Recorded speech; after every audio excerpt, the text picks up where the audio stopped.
ये बात भीमसेन को बिल्कुल अच्छी नहीं लगी। भीमसेन को क्रोध आया और तुरंत अपनी गदा उठाई, कह दिया अर्जुन या तो तू इसे मार, नहीं तो मेरी गदा से मरने के लिए तू तैयार हो जा। अर्जुन धर्म संकट में पड़ गए कि अब क्या करें। पत्नी कहती है कि इसे मार दो, पत्नी कहती है इसे मत मारो, छोड़ दो, और बड़े भैया कह रहे हैं कि इसे मार दो। क्या करें। जब समझ में नहीं आया तो द्वारिकाधीश से प्रार्थना की, महाराज अब आप ही फैसला करें। द्वारिकाधीश ने कितना बढ़िया फैसला किया। द्वारिकाधीश कहने लगे ब्रह्मबंधुर नहंतव्य आता ताई बदारहण। ब्राह्मण को मारने का अपराध लगता है और दुष्ट को छोड़ने का अपराध लगता है। इसलिए अर्जुन तुम ही समझ लो क्या करना है। भीमसेन कहने लगे कि कैसी बातें बना रहे हो, हमारे भैया को इतने धर्म संकट में डाल दिया। टेढ़ी मेढ़ी बातें करने वाले, आज हमें पता चला कि तुम कितने टेढ़े हो। बातें तो बना रहे हो, लेकिन ये क्यों नहीं कहते कि मार दिया जाए कि छोड़ दिया जाए। सीधी सीधी बोलो ना। अर्जुन ने द्वारिकानाथ ने कहा भैया अर्जुन को मैंने गीता का ज्ञान दिया है, आपको नहीं दिया। अर्जुन भली भांति जानता है कि क्या करना है। भगवान ने इशारा कर दिया कि मृत्यु किसे कहते हैं। ब्राह्मण का मरना तब नहीं होता जब वो जिसके प्राण निकल जाएं। वो ब्राह्मण मरा हुआ माना नहीं जाता। मरा हुआ ब्राह्मण तो वो है जब समाज उस ब्राह्मण का सम्मान करना बंद कर दे, क्योंकि ब्राह्मण के पास सबसे बड़ा धन केवल उसका सम्मान, और कोई ब्राह्मण अपना सम्मान ही खो बैठे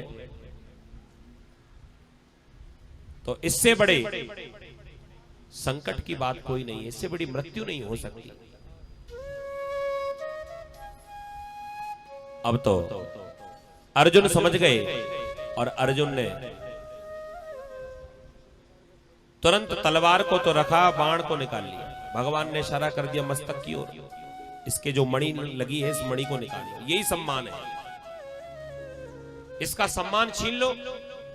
अर्जुन गए, अर्जुन ने बाण की नोक से उस मणि को खींचा, तलवार निकाली, गर्दन तो नहीं काटी लेकिन सिर के केश सबको साफ कर दिया, मुंडन कर दिया, चोटी के सहित मुंडन किया, धक्का देकर और समाज से बहिष्कृत कर दिया।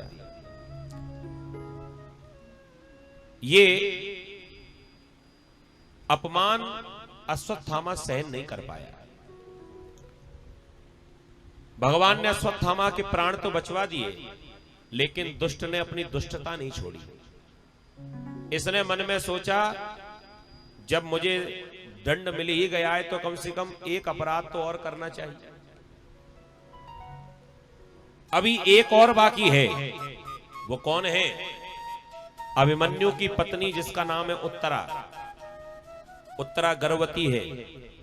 अगर कहीं ये बालक जीवित रह गया तो ये कुल आगे बढ़ जाएगा, इसलिए मैं इस कुल को ही समाप्त कर दूंगा। अब की बार उत्तरा के गर्भ पर प्रहार किया। भगवान द्वारिका जाने की तैयारी कर रहे थे और उधर उत्तरा सामने से दौड़ी दौड़ी आई, महाराज मेरी रक्षा करो। भगवान ने पूछा तुम्हें क्या हुआ? उत्तरा ने निवेदन किया, पाहि पाहि महायोगे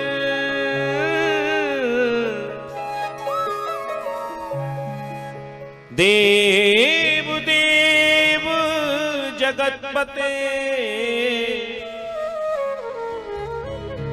नान्यं तद्भयं पश्ये यत्र मृत्यु परस्परम। देखा अचानक सामने अबला चली है आ रही, अभिमन्यु भार्या उत्तरा मन में अधिक घबरा रही, बहुत घबरा रही थी। भगवान ने पूछा क्या हुआ?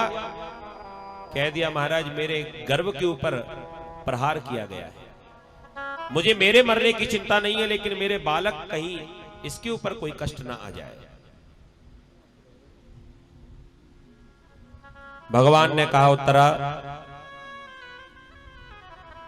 तेरे ऊपर कष्ट होता तो एक बार को मैं बचा भी लेता, लेकिन प्रहार तेरे गर्भ के ऊपर किया गया है, अब मैं कैसे रक्षा करूं? संसार की कुछ मर्यादाएं हैं। उत्तरा का और भगवान का संबंध क्या है आप लोगों को मालूम ही होगा। भगवान मामा ससुर लगते हैं उत्तरा के। भगवान का भांजा जिसका नाम अभिमन्यु, सुभद्रा का बेटा, और अभिमन्यु की पत्नी कौन हुई? भांजी बहू। कह दिया संसार की कुछ मर्यादाएं हैं। हाथ जोड़कर निवेदन किया, प्रभु तो आप तो भगवान हो, प्रकृति के बंधन में आप नहीं हो, ये संसार आपके बंधन में है, कृपा करो। भगवान ने कह दिया, जब तुम चाहती हो तो एक काम करो, थोड़ी देर के लिए अपना संबंध ही बदल दो, क्योंकि गर्भ में मुझे प्रवेश करना पड़ेगा। वैसे मैं गर्भ में कभी जाता नहीं हूं, आज तक मैं अपनी खुद की मां के गर्भ में नहीं गया, हमेशा प्रकट होता हूं। भाई प्रकट कृपाला दीन दयाला कौशल्या हितकारी। तो क्यों ना थोड़ी देर के लिए तुम भी संबंध बदल दो, अपने मन में मेरे प्रति मात्र भाव बनाओ। ये समझो कि मैं तुम्हारा बेटा और तुम मेरी मां, क्योंकि गर्भ में जाऊंगा तो वैसे भी मां बेटे का संबंध तो बन ही जाएगा, इसलिए ये भाव बनाओ। उत्तरा ने जैसे ही भगवान को पुत्र रूप से देखा, भगवान तुरंत छोटे से बन गए, अंगूठे के बराबर इन्होंने अपनी लंबाई की और सीधे उत्तरा के गर्भ में प्रवेश कर गए, और स्वयं ब्रह्म ने आज ब्रह्मास्त्र से उस बालक की रक्षा कर दी। बोलिए कृष्ण कन्हैया लाल की। भगवान ने उत्तरा के गर्भ की रक्षा की, वापस आए, जय जयकार होने लगी।